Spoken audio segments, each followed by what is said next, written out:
Ya, kembali lagi bersama saya. Sebelumnya, Assalamualaikum warahmatullahi wabarakatuh.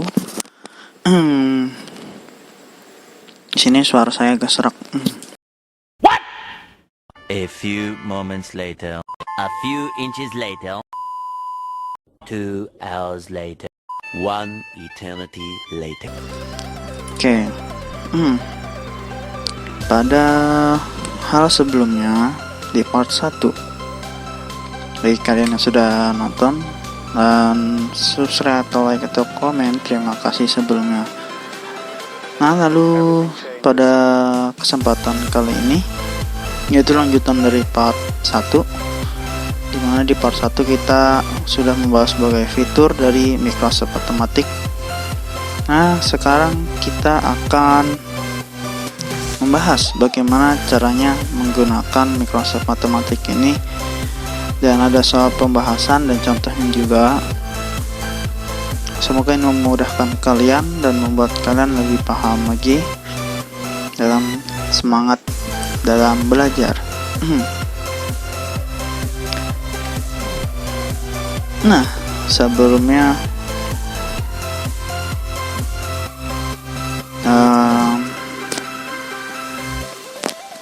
kita membuka aplikasi Microsoft Automatic.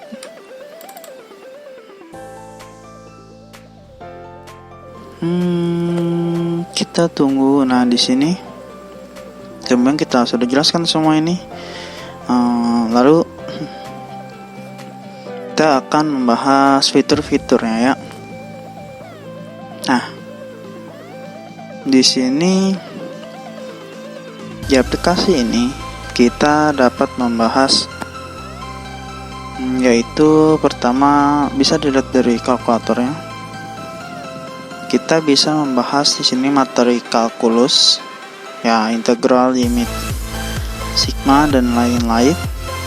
Di sini juga ada statistik loh, dimana di sini kita bisa menentukan mean, median, mood, variance, nilai maksimum, nilai minimum, kombinasi, permutasi, dan lainnya. Terus di trigonometri, tentu kalian tahu trigonometri berurusan dengan sin, cos, tan, gitu yang mungkin kalian pusing. Wow. Nah, di sini kita ada aljabar linear. Di aljabar linear ini kita lebih membahas pada materi matriks ya. Nah, di sini ini materi matriks, di mana ada determinan, transpose matrix, inverse matrix, ya, yang kita kenal biasa dalam pembelajaran saja. Lalu di sini ada mode standar. Di sini kita ya seperti kalkulator pada biasanya, kalkulator ilmiah. Di sini ada akar menentukan penulisan. Nah, kita sebelumnya sudah membahas fitur-fitur ini semua. Oke. Kita akan ke materi kalkulus. Pertama kita ke kalkulus.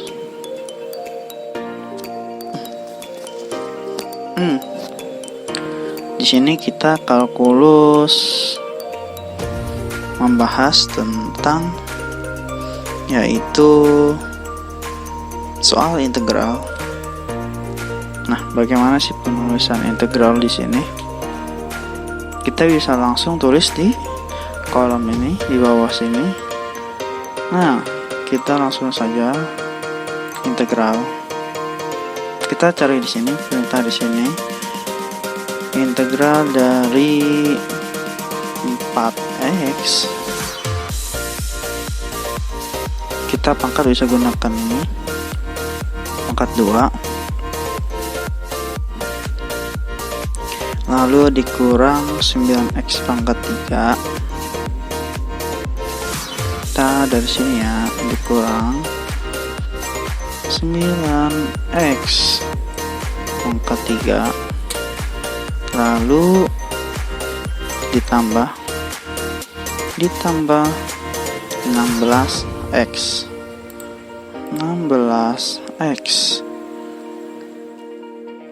Nah, kita lupa tutup kurung dan buka kurung ini.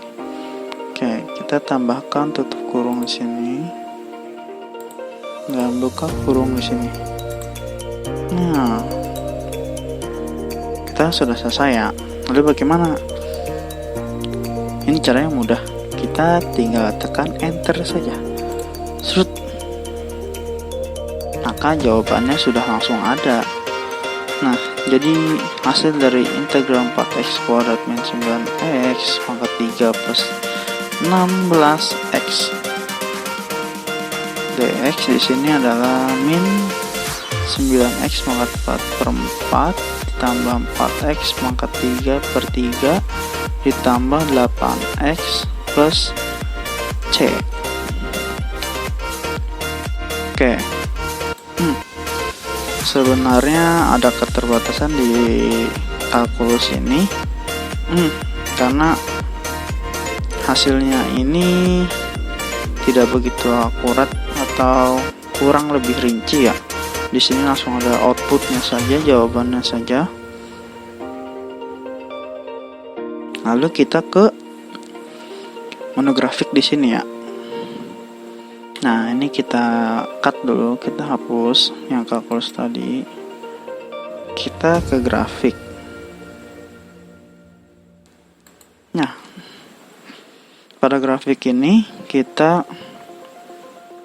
memiliki ini fitur 2 dimensi dan 3 dimensi di sini. Ada Cartesius dan polar. Nah, di sini di Microsoft Matematik sudah ada contohnya. Dimana kita tinggal input saja di sini, kita copy saja. Nah, kita paste di sini, kita enter. Nah, terus kita di sini kita masukkan. Tuh. Sini kurang lengkap ya. Kita ulangi lagi.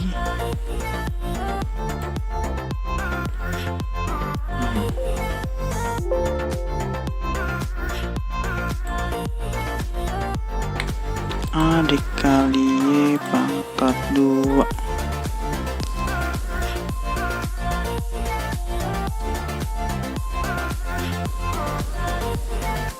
Enter. Nah, kita sini langsung ke graph. Nah, maka akan muncul grafiknya seperti ini. Ya, di sini kekurangannya tidak terlalu diperinci, dan juga di sini hanya ya kita nomor-nomornya ini sangat rancu ya. Kita nggak tahu di sini berapa karena selisihnya sangat kecil sekali. Jadi grafiknya seperti ini. Oke. Ya, beginilah kita mencontohkan dari soal dari grafik Cartesian. Kita menggambar suatu grafik dari sebuah persamaan. Nah, kita kembali lagi, kita reset graph, kita kosongkan. Lalu kita kembali ke worksheet. Selanjutnya kita kepada pembahasan matriks ya. Nah, di sini kita hapus lagi. Di sini kita pembahasan matriks aljabar linear. Di sini kita akan membahas matriks pertama. Jadi di sini tuh kita harus nentuin dulu kita mau nentuin transformasi, determinan atau inverse ya. Nah, di sini kita pertama menentukan determinan. Nah, kita di sini pilih insert matrix. Kita masukkan matriksnya. Nah, di sini kita bisa pilih ordonya berapa. Nah, kita untuk awal contoh ini kita pakai ordo 2x2. Bisa 3x3 dan lain-lainnya, serah kalian. Nah, di sini kita punya contoh 2 1 salah. Maaf. Ya. 2 1 4 6 ya. 4 6. Nah, kita di sini kita enter langsung. Nah, determinan langsung kita temukan. Di sini 8. Nah, bagaimana determinan ini? Nah, kita kalikan sisi 2 kali 6 itu 12. Nah, sini itu minus. Nah, ini 12 dikurang 4 ya. Nah, berarti 8 ya. Berarti bener kan? Nah, selanjutnya kita langsung tentukan di sini yaitu inverse-nya. Inverse-nya kita insert matrix. Kita matriksnya sama masih yang tadi seperti soal 2 4 1 6. Kita langsung enter. Oke. Di sini outputnya itu ada output pecahan dan desimal. Nilainya sama saja. Dan ini sesuai dengan yang sudah jawaban aslinya gitu ya. Jadi ini tepat jawabannya untuk matriks. Lalu kita ke contoh persamaan linear. Nah, kita hapus dulu. Nah, untuk persamaan linear ini kita menggunakan equation solver. Nah, di sini kita punya namanya solver satu equation. Itu pertanyaan. Nah, tapi kita di sini punya 2 equation di mana min x ditambah y sama dengan 70. Oke, yang pertama. Dan yang kedua, kita punya 2x min y sama dengan 30.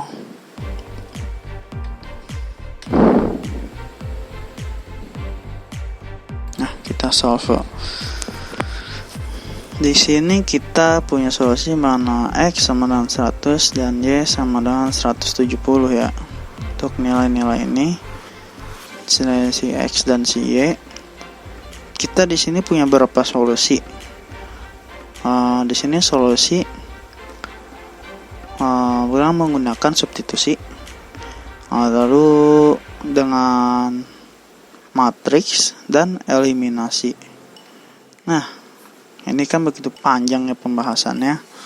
Jadi kita singkat saja. Pertama kita substitusi. Panjang kan? Jangan bingung. Oke. Kita punya pertanyaan di sini. Pertama kita ambil mana x sama dengan min 1.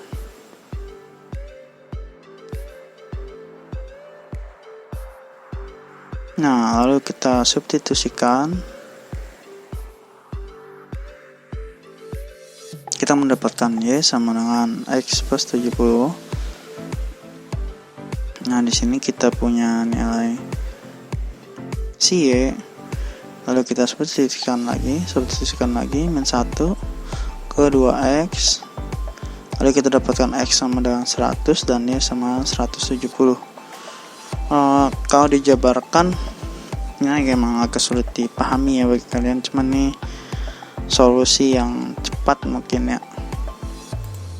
Kita lihat saja ya gimana matriks. Di sini juga ada solusi dengan matriks.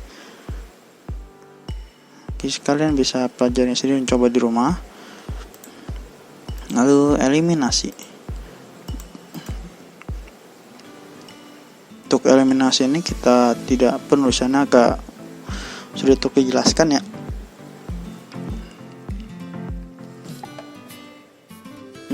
Dan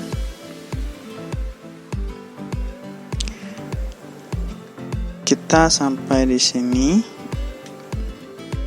penjelasannya. Cukup mudah bukan?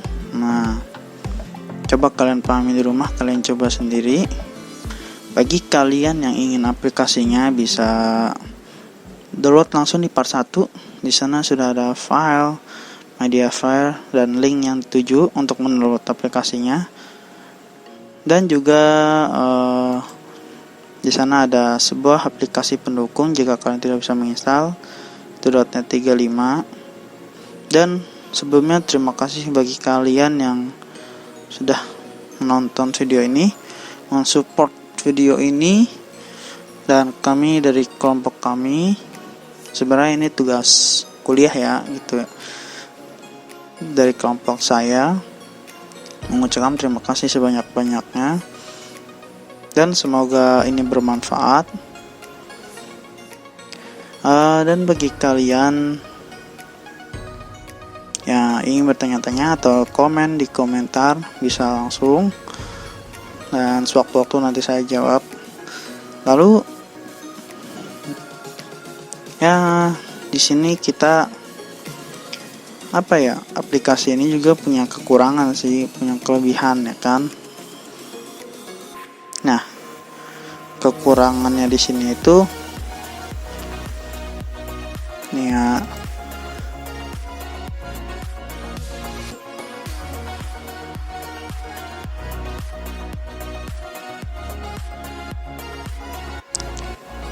di sini kita punya kelebihannya, software bisa diperoleh dengan cara gratis. Nah, jadi Microsoft Matematik ini itu gratis ya. Nah, namun pengembangannya tidak dilanjutkan lagi, ya stuck di Microsoft Matematik 4. Lalu ini tuh bisa mencakup banyak bidang dalam matematika karena kompleksnya matematika, pembahasan dalam di aplikasi ini gitu ya, langsung dapat digunakan dengan masalah ilmu terapan seperti kimia atau fisika, itu bisa juga. Oh iya, Microsoft Matematik ini juga gak berat loh bagi kalian yang punya laptop dengan spek yang cukup gitu, gak perlu harus yang spek atas lah kayak Core i3, Core i5 itu enggak. Kalian bisa install di laptop atau notebook sekalian. Ini filenya kecil, filenya enteng, dan perhitungan dalam penyelesaian soal matematika menjadi lebih cepat. Tentu ya lebih cepat, tapi jangan lupa kalian juga kerjakan secara manual agar kalian bisa tahu caranya, prosedurnya bagaimana dalam menyelesaikan masalah soal matematika gitu ya. Langsung kalkulatan hasil yang diperoleh dari perhitungan ini ya bisa dibilang akurat. Nah, di aplikasi ini lalu dapat dimanfaatkan sebagai evaluasi. Nah, evaluasi bahwa perhitungan kita sudah benar atau belum ya. Langsung dapat memvisualisasikan grafik dari suatu fungsi. Namun dari tadi kita memvisualisasikan grafik ini kurang begitu rinci. Kita titik-titiknya tidak tahu posisinya di mana dan tidak dijelaskan di mana nilai-nilai itu ya. Nah, kekurangannya ini terdapat beberapa perintah di sini yang tidak ditunjukkan. Bagaimana cara penyelesaiannya, seperti yang tadi kita oprek-oprek tuh, kita nggak ada penyelesaiannya. Seperti yang soal grafik tadi. Lalu di sini kita nggak bisa menggunakannya di Linux atau OS lain gitu ya. Kita bisa gunakan ini di Windows saja. Jadi bagi kalian pengguna Linux atau OS yang lain, kalian tidak bisa menggunakan ini. Kalian harus menggunakan Windows gitu. Nah, oke. Semoga bermanfaat. Wabillahi taufiq wal hidayah. Semoga kalian semua sehat dan terus semangat belajar. Wassalamualaikum warahmatullahi wabarakatuh. Terima kasih semuanya.